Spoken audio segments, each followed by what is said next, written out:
The following program is video supplemental instruction. VSI is brought to you by the Teaching Center, UF's Learning Support Center, www.teachingcenter.ufl.edu. Is problem number 18.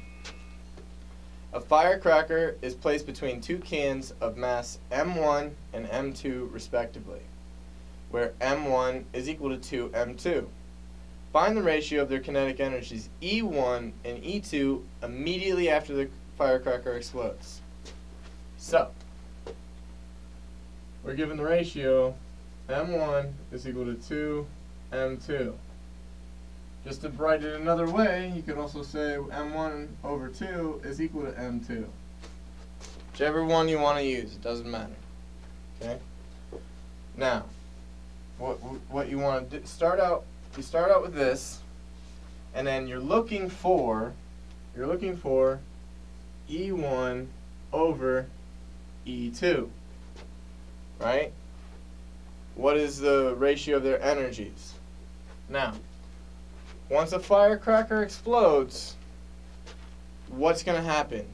It explodes, and they have the same potential energy because they're at the same height immediately after it explodes. So, what you want to think about is, okay, what is their velocity in terms of kinetic energies? So you look at it in terms of kinetic energies. So K1 over K2 is equal to 1/2 M1 V1 squared over 1/2 M2 V2 squared. Okay, so that's eventually what we're looking for. Right? Now, so, what are we given? We're given the mass, and that's pretty much it. We're given that it's a firecracker, and it explodes M1, M2, and it's shot out because it explodes. Alright? So, what do you want to do with this? Most of these kinds of problems, you got to think conservation of momentum. Given two masses and it explodes in different directions, the momentum is conserved. So, the momentum of M1 is equal to the momentum of M2 because they go opposite directions. These are all assumptions that you have to have based on problems that you've done.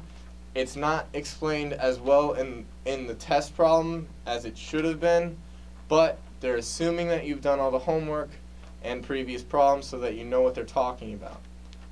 So, what you start out with is you start out with the momentums. So, momentum of 1 is equal to the momentum of 2. So, momentum of 1 is, you have M1 times V1. Momentum of 2 is M2 times V2. Okay? Now M2 and M1 can be related. How can they be related? They're related via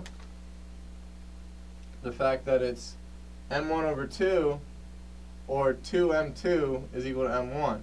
So let's just make everything in terms of M1. M2. 2M2 times V1 is equal to M2 V2.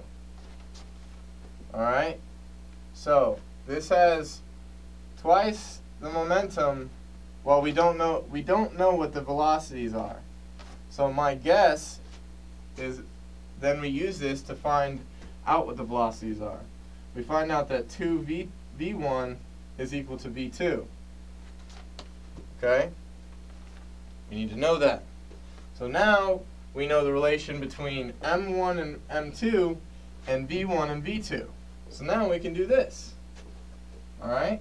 So we have kinetic energy 1 over kinetic energy 2.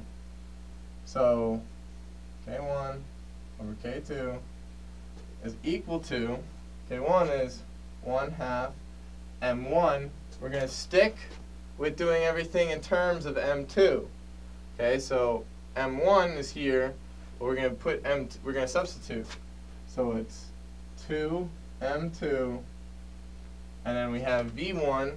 v1 is 2 of v2. So v2 v2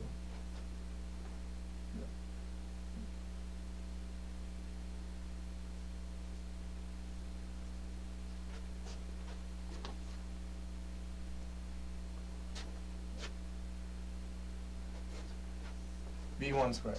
Sorry about that. Mixing that up. v1 squared. Alright, so then we have 1/2 m2 over 2 v1 squared.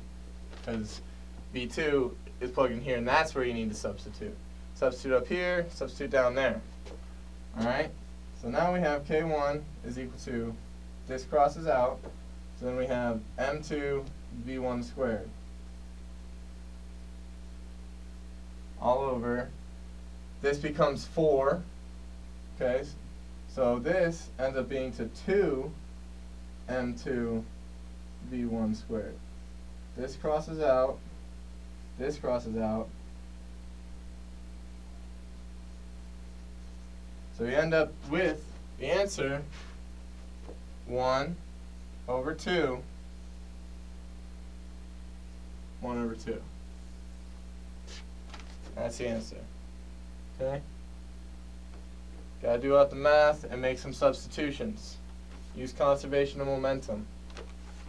The Teaching Center, UF's Learning Support Center, www.teachingcenter.ufl.edu.